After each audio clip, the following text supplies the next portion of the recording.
being annoying last year. You decided to throw a pencil at me. She's in a sec. It says she's here. Okay, that's good. There was. I didn't Alex. just decide to throw a pencil at you for no obvious reason. We love I throwing didn't pencils hurt at each you. other. Well, you hit me in the eye. So yeah, I didn't hurt you. I want to poke my eye out. Okay, Alex is here. My glasses on, but as you did that. So let me give her a I'm more hello. careful than that. I know. Okay. You know you're my friend. This is my quadruple chin. Saying hello to Alex real quick.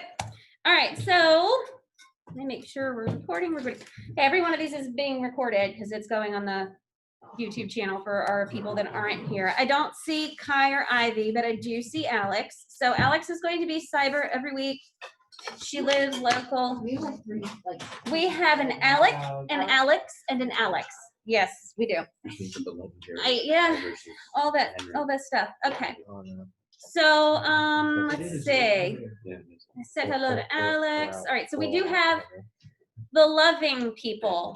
So, Ivy, Trev, and Kai are going to be online for a couple weeks, and Sydney as well. When they should come back. They should come back. That was a cute scene. They'll come back at some point. We're not sure when. We're going to just play it by ear. So if y'all can just remember where your seats are and try and stay in them, because I tried to put you where siblings were, and I tried to, some of you, like, you have a shared share, so we can try and be good about cleaning it in between if you feel you need to or whatever, but we're trying to be, trying to work it out as best we can. All right. I can actually see my name on any channel. It was there, and I'm thinking maybe on Sky's back, because I stuck it to the chair and she sat there before. No, I mean like on her shirt. Let me go check on them real quick. If you guys get your notes open for me, and make sure that these guys know what they're doing tonight. All right, so if you guys have practice this, Jackie. Can you imagine not having your notes open right now? It's kind of cringe. I know. I was making fun of everyone else. Oh yeah. I mean Cole does, and Abby, and yeah, legit. I was up there. That's It eighth of a bar. Jeez. That's a lot. It is not an eighth of a bar. Scoop of a That bar. looks like an unhealthy amount of food. That's a lot of. Okay, so we're good.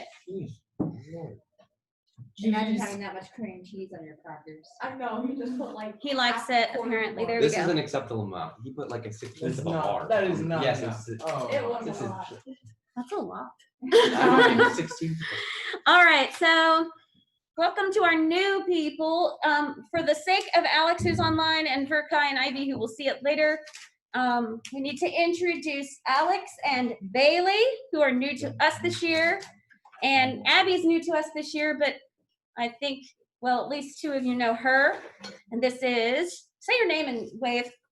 My name is Shannon. Okay, and Abby we did, and this is, wave at them. Do you have a name? Name. Ethan, hi. That's Ethan. Some days he has a name. Cole. That's Cole, Yeah. Michael. Michael, and Resident Chiefs fan. Hi. that's Jack. So anyway, Dr. Pepper. Okay, so we're here. Is that really your own Yeah, my name? Zoom meeting name. It's Dr. Pepper. It's Dr. Pepper. Do you actually drink it? Like, I drink a lot. oh, my best friend's I husband didn't is a have to fanatic. be Jackbox first. That's outstanding. Okay, I'll remember that. That's easy. All right, so we got through our first lab, and as you guys saw, this one you're just going to keep in your binder. Some you're going to hand in, some are going to come in online, and some are going to, you'll take them home and work on them and then hand them in. It's just going to kind of depend on the individual lab. For those of you who are online, you have a kit to do certain ones at home. You have some of them you're going to watch on video, some of them you're going to do at home, and some of them, we have a couple this semester, this 9 week, sorry, that aren't as, you don't require the whole team or quite as many steps. Like we have a couple puzzle type ones. So you don't, like there's one we're doing with the periodic table where it's basically a code breaking thing, but it gives you a good idea about how the periodic table got organized the way it is, which is pretty neat. So there's that. And then as far as homework goes, typically we're gonna hand it in over there. Sometimes it'll come in online and sometimes you'll keep it in your binder. So this one was a do online, which most of you have already done. And did anybody do Rico? Anybody do Rico? Okay, wait.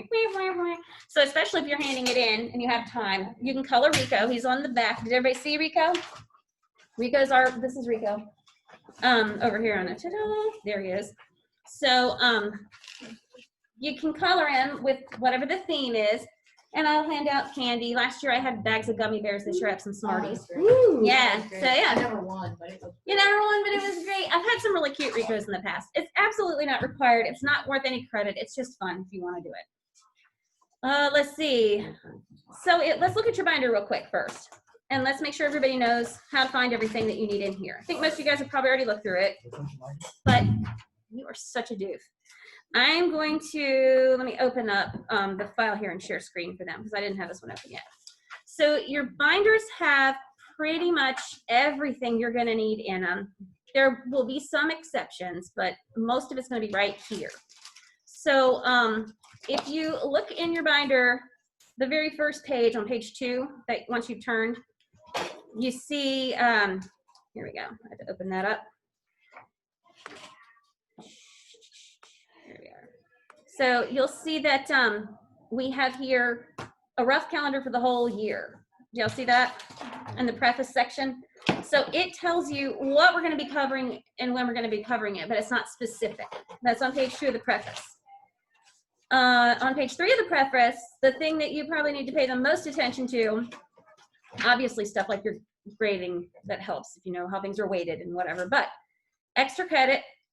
I only had 1 or 2 kids last year that took advantage of extra credit. It's pretty smart to do. You may have done it once or twice. I had one that did it almost consistently, and it was really good for him. No, not kidding. But you can read that, tells you how to get extra credit, and then late assignments. So I've had to make this even stricter than before because last year I was just running around behind people.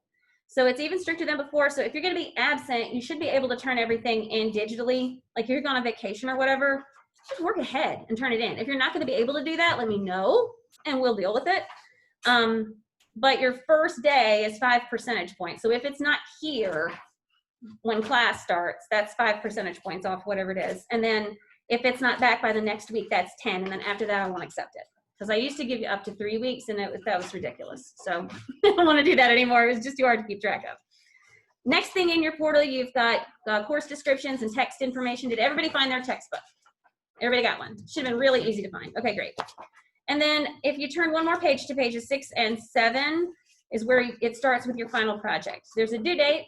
You see it at the top, May 18th. I always give out the directions for the final project, grading rubric, and everything on day 1. You guys know exactly what it is and you know when it's due. You can start on it at any time. I do recommend waiting a little bit to get a better understanding of chemistry before you start into a chemistry project, but I always like to try to make them different too. Like last year it was a build and then it ended up being a build and a video because we all had to go home. And then the year before that, it was some research and kind of like a brochure crafting thing, marketing type thing. And the year before that, it was a research thing. So this year, it's kind of more creative. And then next year for biology, it'll probably be back to a research thing. So I try to do them, you know, so you don't do the same thing all the time. But this has everything you need in it. It has a grading rubric, a fact sheet, all the stuff. So there shouldn't be anything you don't know. Starting on page 11, there's resources. I wanted to point this out to you because when we get to naming compounds, this flowchart will be super helpful. And then there's also formulas here, constants, and then there's a bunch of stuff on labs. And it's got lab safety and icons like that and all kinds of things that may be useful to you, and a periodic table. Today's lesson had the metric conversions in it, and I didn't put that in the resources. Probably should have, but if you want to put a little sticky tab on that page, if you need to have metric conversions closer, you don't have to go looking for them. I was supposed to be scooting through this and I didn't. There's that. All right, so let's look real quick at your syllabus, all right? Now, your syllabus is, I didn't open that one either. Sorry, Alex, here it is. So your syllabus, what's the last day on your syllabus? How far does it go? May. Yeah, May what? 21st. Nope, May 18. It's our last day of class. You know your assignments from here till the last day of class. What you don't have is specific notes beyond semester 1. You have all of your notes now through semester 1. If you wanted to work through your entire notebook now, you could. But your online assignments, like your tests and anything else that gets turned in online, like homework or whatever, those are set to open when whatever lesson class closes. So like today, the lesson 1 test will open when these classes close.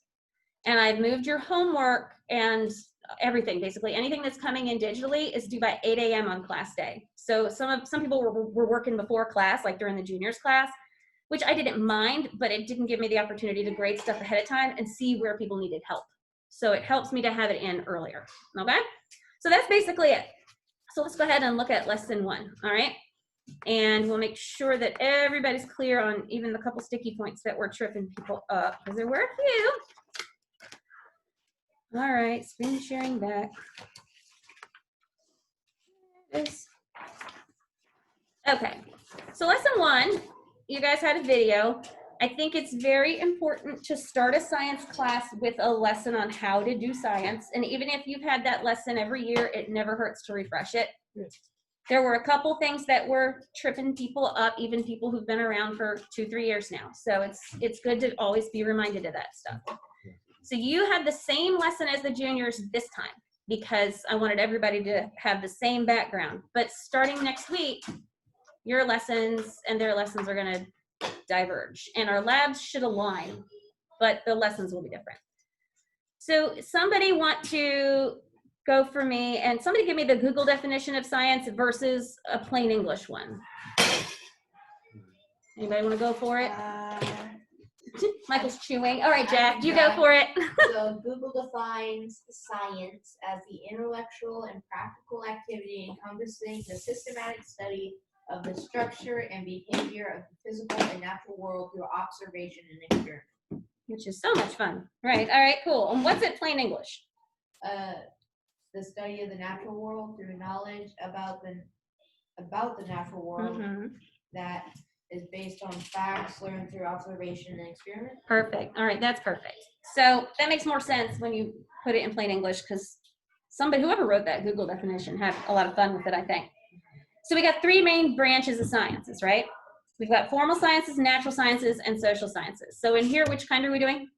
Natural. Yep, natural sciences, right. And then which of the 2 main branches of natural sciences are we falling under this year? Physical. Yeah, physical, because chemistry's falling under physical. So at the end of this year, your chemistry text will move into a little bit of organic chemistry, which is, if you do a full organic chemistry class, it's tough stuff. I mean, it's really complex. It's fun, but it's tough. It was the one chemistry class that made me cringe when I did it.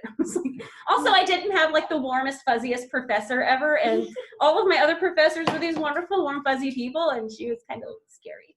So she scared me. She was very intimidating. So that one was, I did fine in it, but I didn't love it. So that'll make sense, because at the end of the year, we'll be moving from chemistry into a little organic chemistry, which will lead us right into biology, which is next year's class. So it's perfect. So our big ideas this year are going to be atoms, chemical reactions, and chemical bonding. So that's what's going to separate our basic chemistry / inorganic chemistry from organic. Because once you get organic chemistry, it's stuff like, it's a lot of molecular structure for things like everything with carbons, and there's like benzene rings, and it gets right-handed, left-handed molecules, and it gets pretty complicated after that. But yeah, it's interesting. Like, you can have molecules that are essentially the same, but it's interesting to describe. One's left-handed, one's right-handed. It has to do with how the atoms attached turn, and they can have, like in drugs, for example, they can have completely, have different kinds of effects, and yeah. It's like left Twix and right Twix. Left Twix and right Twix. Well, both Twix are fine by me, so. As long as you don't do that thing where you open it up and bite them both at the same time, or any of those things are not okay. I saw a person do that with a Kit Kat bar, and I wanted to punch him. No, that's the worst thing to ever do with a Kit Kat bar. No one ever do that with a Kit Kat bar. Please break it into I like to pieces. freeze my Hershey.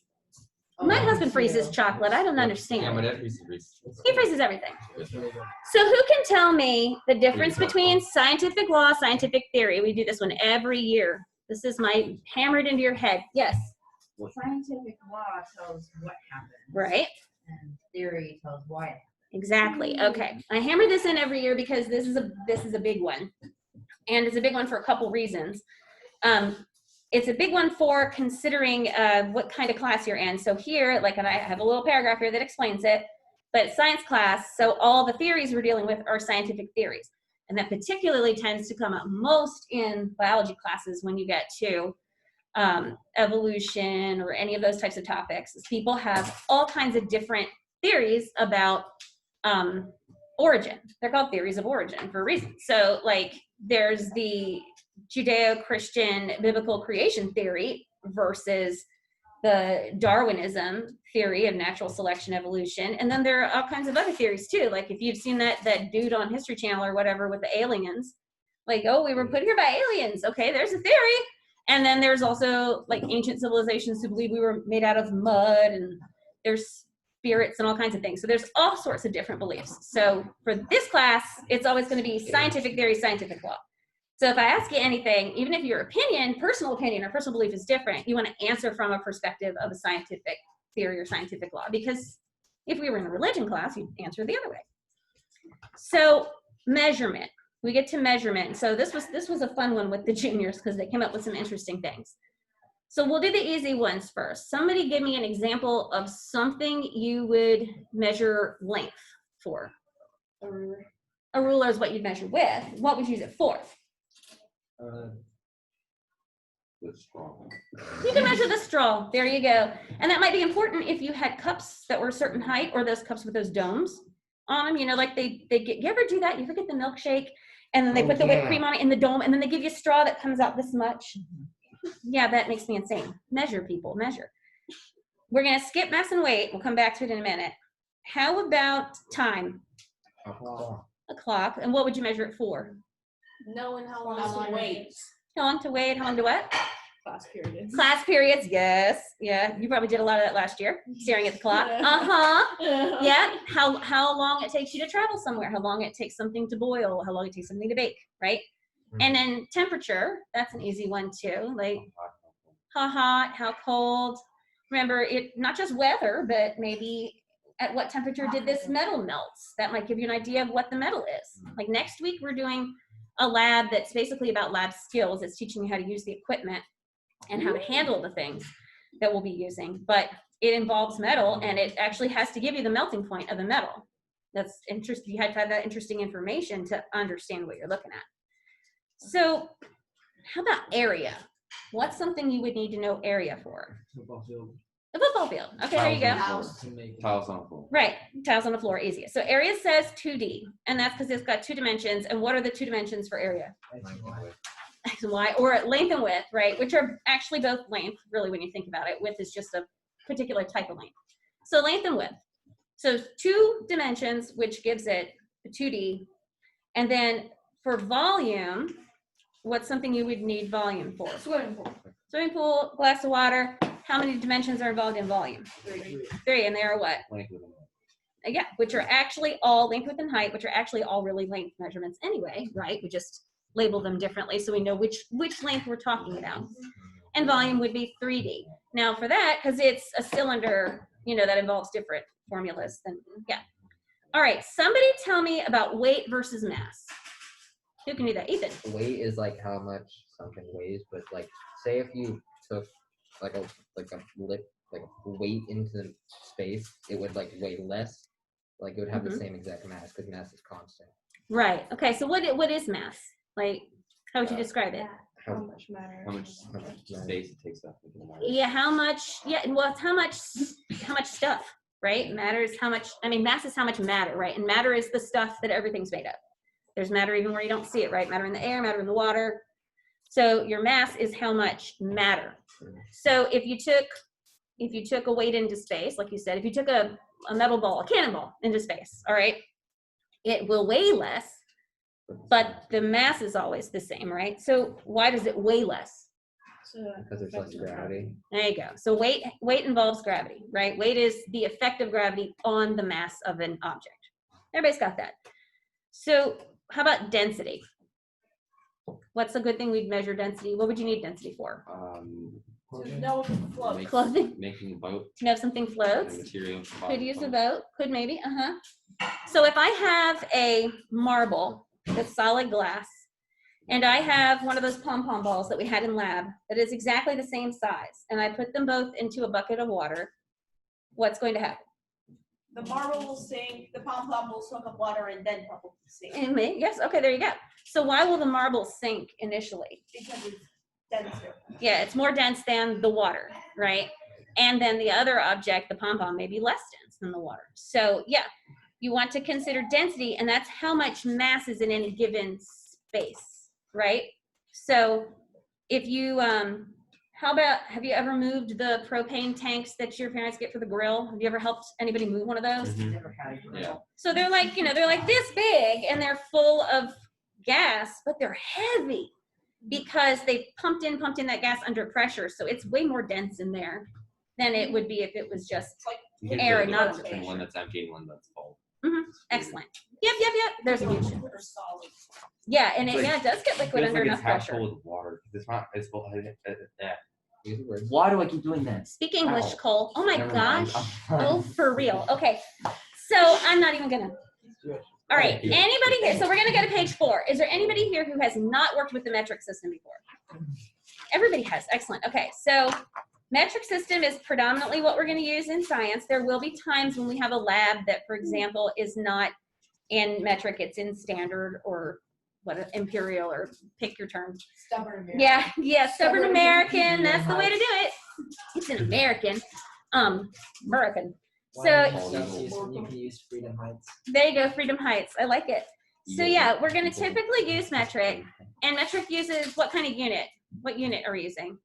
It's always in units of Oh, you Tens. know, tens, right? Yeah. Units of tens, and then you have a base unit, right? And that would be the meter, liter, gram, right? And then, you know, one direction makes them bigger, the other direction makes them smaller. And this graph does a pretty good job of showing you dividing, multiplying, right?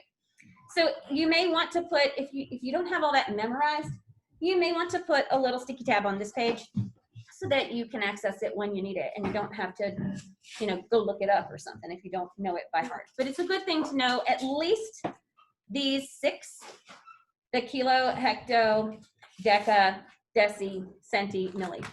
Those are the big ones. And if you know those 6, that's going to get you through most things, right?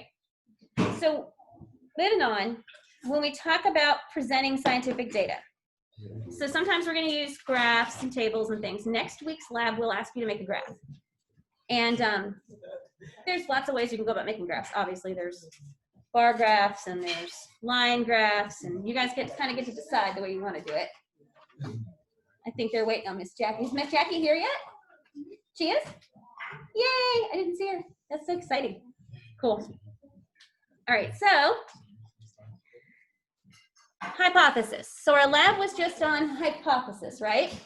All right, somebody explain to me, what is a hypothesis, first of all, Ethan? It's like an educated guess. An educated guess. What does it have? What do you have to be able to do with it, though? You have to be Yeah, that could be tested. test it. You have to be able to test it, right? And when you test your hypothesis, if it's a good hypothesis, it's going to be one of 2 things. It's going to be either supported and repeatable or rejected and repeatable. We don't want to use the word true or untrue or right or wrong. We want to use supported or rejected. So so give me an example. What's something we could do? There's a very simple hypothesis. Somebody create a situation for me. I see the gears turning. Make a hypothesis. Yeah, make a hypothesis that we could test. Just off the top of your head, what's something we could test? Somebody's at the door. Yep. Set a ball on a tilted surface.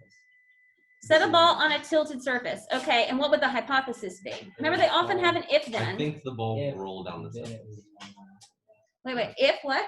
If you set a ball on a tilted surface, it would then fall down that surface. Okay, if you put a ball on a slanted surface, then it will roll. They don't always have an if then, but they do a lot of the time, and that can help you form a better hypothesis if you think in terms of if and then. All right, so if you put the ball on the tilted surface and it rolled down, you're going to have a hypothesis that's supported, right? And if you do it again and again and again, and it always rolls down, then you've got a good hypothesis that was supported and repeatable. What if you put the ball on the slanted surface and it didn't roll at all? It rolled up. Or it rolled up. So then it's rejected. And if you did it again and again and again, it would be rejected and repeatable. Why does it have to be repeatable in either case? So that it's not a one-off fluke. So it's Yeah. not a fluke, right? So Yeah. you remove as much human error as possible. Right. So when we do labs, as you guys saw today, we have 4 teams. And there's 2 reasons for that. One is that there's too many of you to be on one team. And let me say there's 3 reasons. 1, there's too many of you to be on one team. 2, there's too many of you to go individually because it gets pricey. And then 3, we get 4 sets of data every time, which is great because we're allowed to, then we can take our 4 sets of data and compare them. And if somebody's data is way off, then we're going to figure there's something wrong with their method. Something went wrong, or, and then you go, How we okay, did the math. yeah, there you go. I did the math. There you go. I did the math. But then you'll be like, okay, this one is a one-off. And that's how you know that we have to have it repeatable just in case something like that happens. And it happens a lot, especially when you get into labs that have a lot of steps. You can miss a step. I mean, you guys know this. How many times last year did you get 4 or 5 steps into a lab and go, oh, wait a minute, I was supposed to do this instead. I just filmed one for next week and got all the way through it. And there were 2 things that I was like, I think I read that wrong. I read it, but I think they meant something different than what I did. But it works still. So. That happens to me on Lego sets. Yeah. And you skip a step, and you got to go back like 15 blocks. And oh, that's fun. Yeah. Mm-hmm. So we test our hypotheses with scientific method, right? Okay, and we have to have a controlled experiment. This is the one that trips you guys up the most, I think, is the differences in variables. So we want to really nail it down this year to make sure everybody understands it. So you have 3 types of variables in an experiment, right? Does anybody feel comfortable enough with the 3 to explain what they are? Michael, want to go? Why don't you pick one, and then he can do one. Independent variable is what you change, or what you change, and then everything else is affected by that. Okay, and how about you? The dependent variable is what changed because of the independent variable. Because of that. And then what's the last one? Control variable. There you go. What you keep the same. Okay, so let's envision an experiment where we've got plants that we're going to put in a window, and we're going to water the plants. One of them we're going to water with water, and the other we're going to water with orange juice. Okay, this is our experiment. And our hypothesis is that the plant will grow faster with the orange juice than the water. Okay, that's our hypothesis. So what is our independent variable? What's the thing that we're changing? What it's water with. Yeah, what it's Water used to water with, versus because orange. plants aren't typically watered with orange juice, right? Right, especially if we had 3 or 4 plants with water and then 1 with orange juice, right? Or 2 with orange juice. So, okay, our orange juice is going to be an independent variable. It's the thing we're changing. It's independent of everything else in the system because it is the one that can impact everything. Last year's textbook called it the manipulated variable, which makes sense because it's what you're manipulating, right? But at the same time, more typically you hear the term independent variable. It's the more common term, so it's what we're going to use. What's going to be the dependent variable with our pea plants or whatever we're growing in? How it grows, how well it grows. Right, how fast it grows. So we'll be measuring it and seeing how fast they grow. That's our dependent variable because that's what's going to change based upon our independent variable, right? Okay, so then you get to the last one, which is controlled. And this is where things get messed up if people aren't really careful, right? So what are some of the controls in this experiment? There's going to be more than one. The No original starting water. plants. The starting size, starting age of the plants. Okay, No water. No water. Okay. How many times? No, or no water wouldn't. How many times do you water it or orange juice it? Right. He's saying if you don't give them any water, no watering them at all. How many, when you feed it or water it or juice it, whatever, and how often you do that, what time of day you do that, how much you give it, what else are some things? What now? Sunlight. Yeah. So would it help if we put one in this window, which faces due east, and one in the front window, which faces due west? If we did that with both the orange and the water. Not if we- Yes, you have to keep them the same because that's a control, right? What else is a control? We're going to measure them. The temperature. The temperature's a control. Yep. A We're going to measure them. So what do we need to do? ruler. You need to Yeah. find out How you measure them. How you measure find them. out what the bottom is exactly instead of just using the different. Could I measure the orange juice plant with my ruler and the water plant with Cole's ruler? No, because they're not the same ruler, right? So when you're in lab, for example, next week you're gonna have a triple beam balance to use, and it's gonna point out that's your balance, and you're gonna use that balance for this entire lab. Now next week you can use a different balance, doesn't matter, but you can't go from your balance to your neighbor's balance because calibrations could be different. You want to always use the same, your equipment, stay within that realm. And even like upstairs, I have all this chemistry glassware, a whole closet full of it. And I've got graduated cylinders in there that are 100 milliliter graduated cylinders, and the lines on them are not quite the same because the circumference isn't quite the same on some of them because they're different manufacturers. So you really, really have to make sure that you're using your stuff, right? So that's important to understand. All right, now the last thing, and you've got a graph here for scientific method, which I think makes sense, and you guys understand it, right? You get the basic idea. So like another good example, I'll give you one more. So say you had a headache, a terrible headache, and you went home and you took a shower, and then you took Tylenol and a nap and drank a Coke when you got up, and then your headache was gone. And you decide, well, it was the Coke that fixed my headache. What's wrong with that? There's multiple things that you do in the map. Yeah, way too many variables, like so not controlled, right? Like, how can you say it wasn't the nap or the shower or the Tylenol, right? You have to keep it as narrowly focused as you can.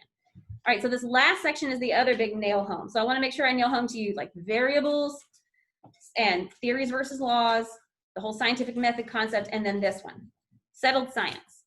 Science is never, ever, ever, ever, ever, ever settled. We are in the middle of a fabulous example of this right now, okay? We are living through the pandemic, which I never thought I would see in my entire life, and I'm still like checking myself every so often because it's so weird. Like, what day's information are we going off of? Exactly. Okay, so that's a very good point. All right, so science is never settled. It's not a binary system. It's not yes or no. It's not always 100% this way or that way, because the nature of science is that it's not settled. It's not settled because you can always get new information, right?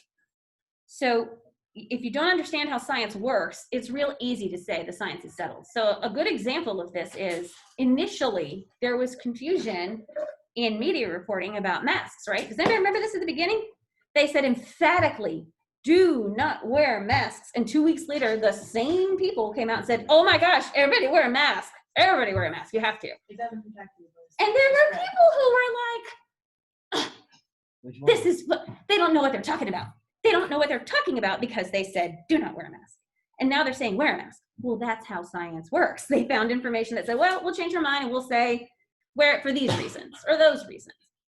And, you know, next week, they'll probably come out and tell us not to wear them again. That's how science works. But what you also have to consider is your source, right? So this is the other big one.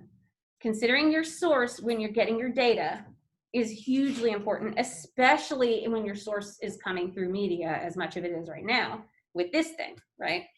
So what's something that the media talks about a lot as being settled? Can you think of some things that the science, they'll say, oh, science is settled on that. I hear it all the time. Can you think of any topic that gets covered that way? Flu vaccine? Flu vaccine, that's a good one. Okay.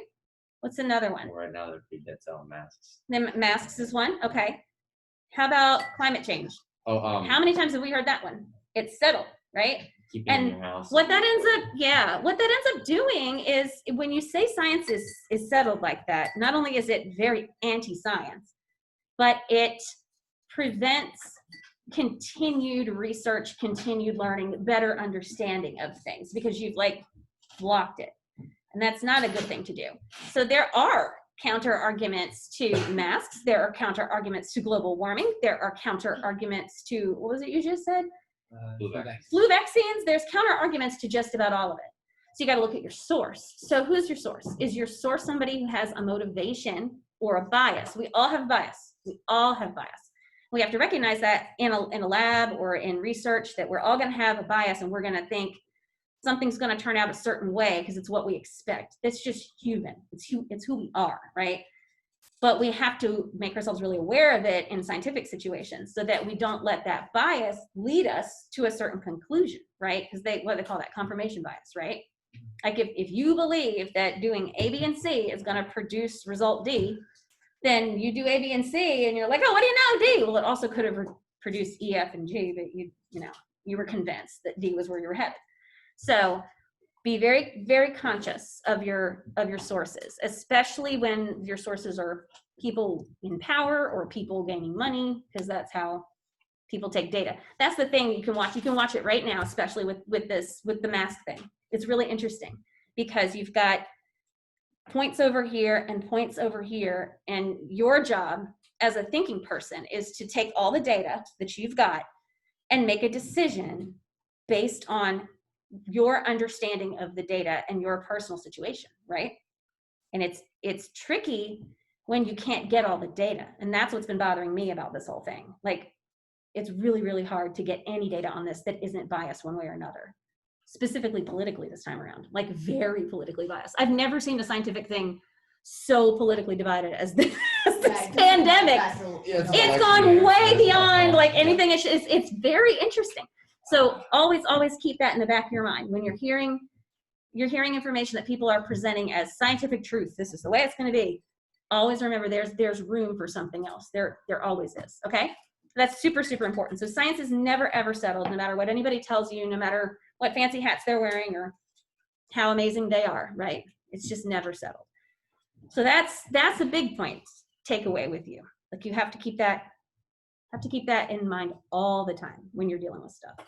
So I failed to scroll this page because I wasn't paying attention. Sorry, Alex. This is what I should have been scrolling. I'm so bad at this. All right, so I did like I used to. I was in a groove last year and I was scrolling along, but this year I just forgot to scroll. So tell me about your lab. Tell me, was there anything you learned from your lab or anything that any of your lab partners thought of that you didn't think of? Like oh, that's an idea. What you got? No. Okay, because you think of everything. Because you're Michael. Because you're just smart. Yeah, he thinks of everything. What it is. Yeah. What you got? We were thinking the thing that was smelling in our backs was alcohol, but it was actually one of our lab mates suggested that it was maybe mint, and we looked over and it was mint. So that's interesting. So everybody was leaning one way until somebody else brought up something else. Okay, so that's an example of bias right there, actually. So everybody's thinking it's alcohol. Well, there is alcohol in extract. So yeah, they were smelling it. But it wasn't until somebody else said, you know what, that's mint, that everybody went, oh yeah, that is mint. You ever seen one of those, they have little videos out. There's several of them you can find on YouTube or whatever. And it usually has like 2 words written. And there's a sound repeating again and again. And no matter which word you're looking at is the word you're hearing.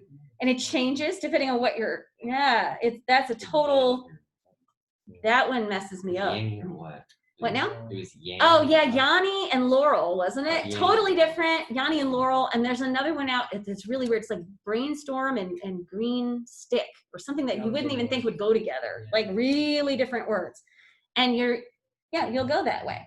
So that's another reason why it's important to do science in a group, because you'll get input from other people that you may not have otherwise gotten, right? Because you'll be like, oh yeah, I didn't even think of that. That is mint. You're right. And have you ever seen and there's a lot of psychology at that.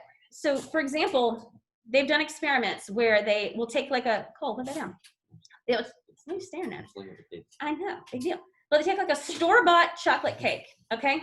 And they'll put it on paper plates and and plastic spoons, okay? And then they'll have the same chocolate cake and they'll put it on a pretty stand and they'll have china plates and silver spoons or whatever, silver little forks. And the people will inevitably say, when they go through and do the survey at the end, a much higher percentage of people will say the fancy looking cake was way better. Like it gets way higher scores every time. Oh, that cake was amazing. That was the best cake I've ever had. It's like, dude, it's just cake. So as a cake designer, I put my cake on china every time, because I'm not playing around. You're gonna pay me more for it because it's on china. You think it's fancy. So I wanted to talk a little bit as we're wrapping up today about something in the news recently that was a huge chemical event. Can anybody want to guess? Yeah. Beirut explosion. The Beirut explosion. Did everyone see the Beirut explosion? Okay, Oh so my gosh. it's I'm gonna find you a video of the Beirut explosion. So Lebanon, yeah. in Lebanon, in Beirut, It leveled the entire port side. there was a building. Some welder. Yeah. Was it welded? That's what my dad said. There was Welder? a guy welding a door and it caught the stuff on fire and it just. I Yeah. don't even know what it is. But there was So, a fire brigade in the building when it went It's off. really terrible because a lot of people died. A lot of people are still missing. Thousands of people were injured, and property was destroyed for 6 miles. That's how big this explosion was. 6 miles. Didn't it make like a giant hole or something? It Yeah. did. It really did. It looks like a nuke from a distance because it makes a mushroom cloud. Yeah, that's what It does. I'm gonna. It did. Not only did it make a mushroom cloud, but when it went up, it had like an outer shell of dust, and that went up. And as the force hit the sky, it parted the clouds and made a big donut. Shockwave was insane. That yeah, it was crazy. So I'm gonna We're filming share. that. City, Eyewitness and the from windows the got blown phone out. was Yeah, insane. and they got He thrown saw the backwards. smoke Oh, and yeah. then he saw it. So there were a lot of people that this has been caught on film, probably more Many times. than just about anything like this, because They saw the there smoke. were people filming because they saw the smoke, they saw the fire, so they're like, oh, something's going on, get their phone out.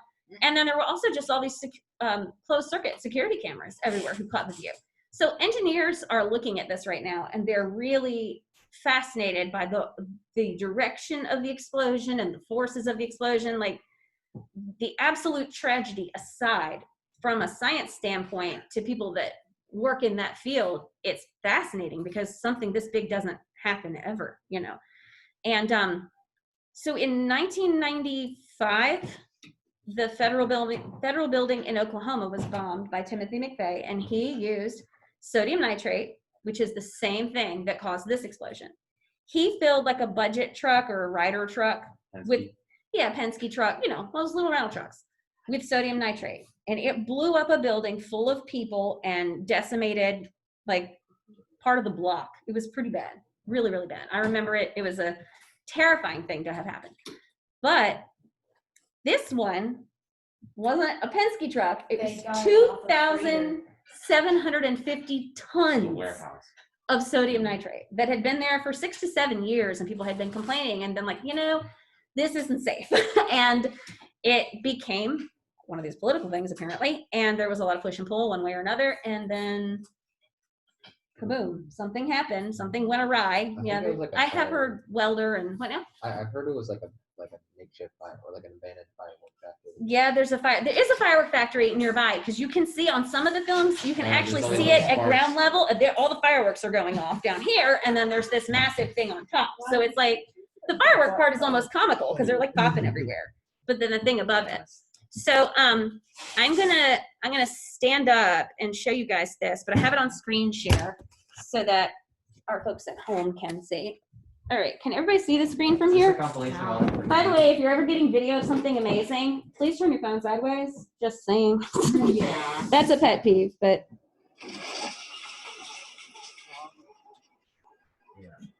it's huge. I think this is one of them, yeah.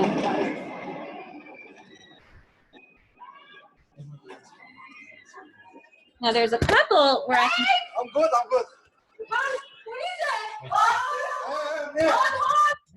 English? That guy was. So Beirut is a huge city. So there are definitely some English speaking people there. And where's the one with the different angles? No, she's not. She's Bosnian, but it's very similar. So this one is. They say this is the closest angle so far.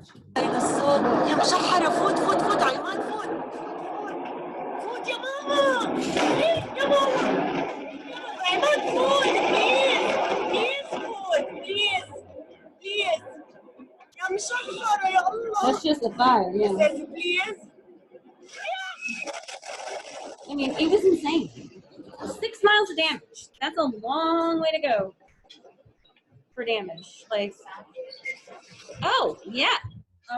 Yeah. That probably reached out another few miles. Well, Mhm. filmed it in Cyprus, right? Which is an island in the middle of They did feel it in Cyprus. Yeah. So it probably went out and broke glass for a while. And this one has good angles too. Yeah, I didn't turn my. Yeah, this one was interesting. Yeah. So, all right, I'll start it over from here. You can see the buildings in the foreground crumble. And see, it's like a mushroom, and it goes up, makes like a big halo in the sky.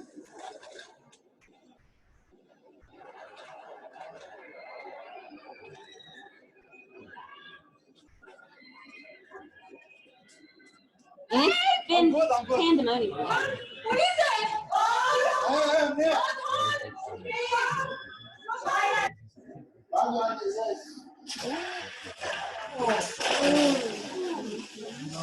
You hear the glass? Glass broke. 6 miles of broken glass. It's a lot of broken glass.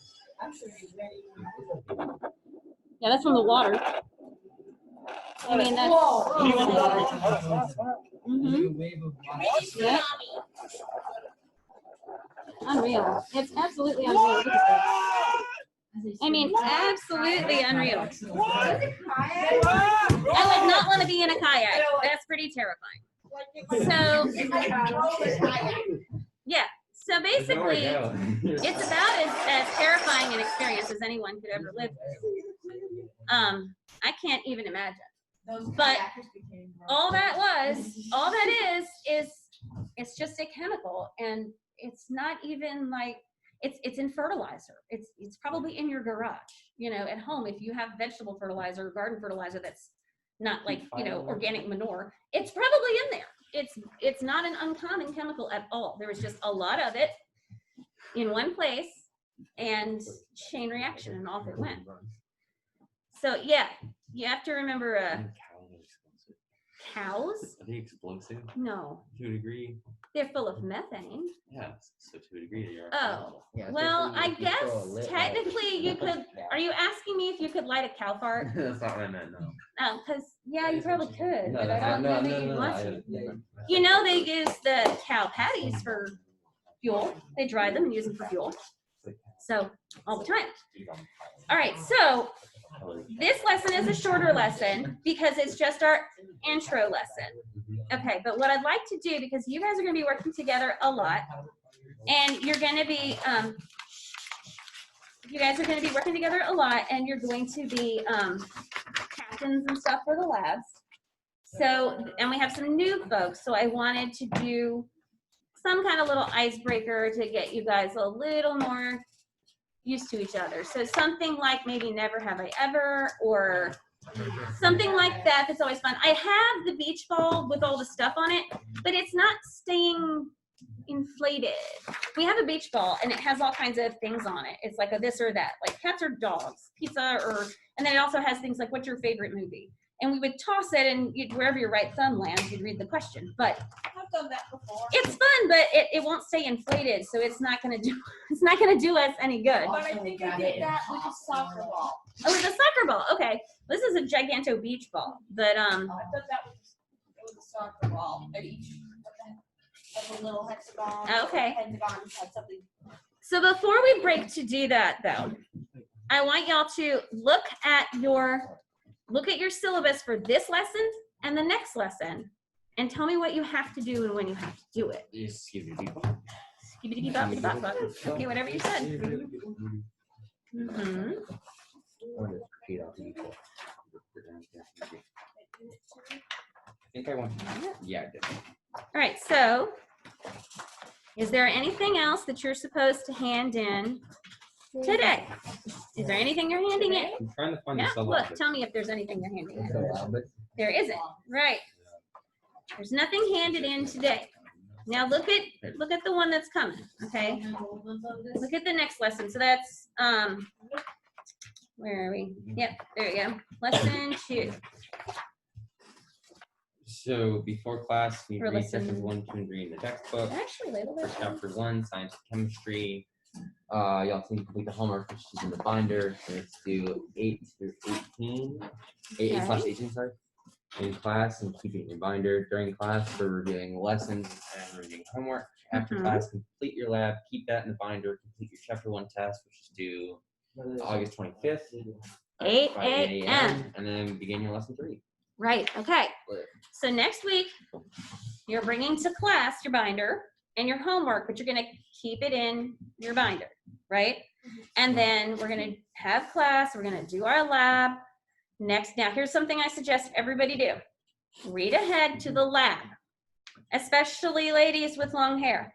Because if it is a lab with flame, like next week, you need your hair up. Or you need to be like me and always have your little hair tie on. Think of this. You are my people. You got them. Abby's got it. Yep. You need to have your hair up. You need to have no big blousey shirts, none of that. Like, we can't have that. That's not good. Because next week we're going to have flames. And we're going to have some chemicals next week too, but nothing major, you know. So you always read ahead, and I Lesson 5 is try. called the flame test. Lesson 5 is fun. The flame test. Fire. So let me tell you a very quick story about flame tests. So these are out of order in my binder. So when I was in college, my first chemistry professor was this adorable man named Bansi Kalra, who wanted us all to just call him Bansi, which was not his full first name. It was something Hindi and long. But we were all to just call him Bansi. Everybody else wanted, you know, professor or whatever. He's like, just call me Bansi. So Bansi's favorite thing was flame tests, and he came into I'm not kidding. Dude comes into our classroom, and our classroom had, you know, everybody sat at desks in this room because it wasn't the lab. But there was a lab desk at the front for the teacher to do demos. So he hooks up his Bunsen burner, which we'll be using next week, our Bunsen burners. He hooks up his Bunsen burner and has all these jars of chemicals, and he proceeds to stick a spatula in them and throw the granulated chemical on the Bunsen burner. I want to be him. And it's great fun. I mean, next week we're actually going to be using a solution form, but it's the same idea, and it's really cool because yes, you get colored flames. So he gets all excited and he starts talking about how once he did this and he caught his shoe on fire. And he had to beat his shoe on the lab desk, and everybody was freaking out because he was running around and slamming his shoe. But one of the chemicals that was his favorite is strontium, and we are using strontium in that flame test. Strontium burns this amazing deep red color, and it's beautiful. And so first he's throwing the sodium on, and yellow flames are shooting all over, and he's all excited. The Science Museum Okay, yeah. in Columbus. It's and then fun. They pop the balloons with fire. Oh yeah. So he's tossing, he's throwing sodium, and he's like a parking lot lights, and he's throwing it on. It's that yellow amber color. And then the strontium started, and he probably spent 5 minutes just pouring strontium on a flame, like transfixed by it. This is my favorite. I love it when he did. Look at this color. And he kept pouring it on, and we're all like, and we moving on with the lesson, and he's like dancing around. Shannon, yes. Did you have a question? No. Oh, I thought you had your hand Sorry, I up. was just like, Oh no, you're good. Okay, so yeah, he was very excited about it, and he's a really fun guy. So I thoroughly enjoyed him. But yeah, you have to picture this dude dancing around, throwing Bonzi burner, and not quite Bonzi burner, but you're close. All right. Does anybody have any questions about today's lesson or about, do you guys want a review for your test review? Should be pretty easy because this test is pretty straightforward. You know, there's not a whole lot in it that's outside of the realm of what we taught. All right. So also, just so you know, we're going to do, like we did last year, we're going to do, y'all go over there, chitty chat people. We're going to do a midterm right before Christmas break. And it'll hopefully be like last year, which is a pen and paper kind of deal. And then we will do a final. Last year that ended up going virtual. That's the other thing is we are going to play by ear every week. I'm going to watch county numbers. I'm going to watch what the public schools and the private schools nearby are doing. I'm going to watch what the other co-ops are doing. And if it becomes a situation where I'm concerned about any of us, and y'all have to consider that not just all y'all here too, but my household, like I take immunosuppressants for my medical conditions. My mother does too, and she's over 65 and lives here. She lives downstairs. So An apartment. we got to watch all that, right? So My friend. if at any point it looks dicey, we'll go virtual. And we may be virtual for 1 or 2 weeks. We may be virtual for a semester. I don't know. None of us know. So we're going to have to be flexible. But I will tell y'all that with the public schools starting back up this week, I expect numbers to start cranking up really soon. And so I expect that we'll be virtual at some point in this first 9 weeks. If we don't make it that way, that's awesome. But it would not be a surprise if we did, okay? And the way you'll do that is y'all can come in and Zoom live with us. You can watch it later, whatever works for you. Did you have a question? Anybody have a question? All right, well, let's pick an icebreaker game. We're gonna let Alex go and Ivy and Kai whenever they watch this. So they're there, so say, later gang. Bye guys, we'll see you later. It's a shorter lesson today because it's lesson number 1. See you later. All right, I'm gonna sign them off because it's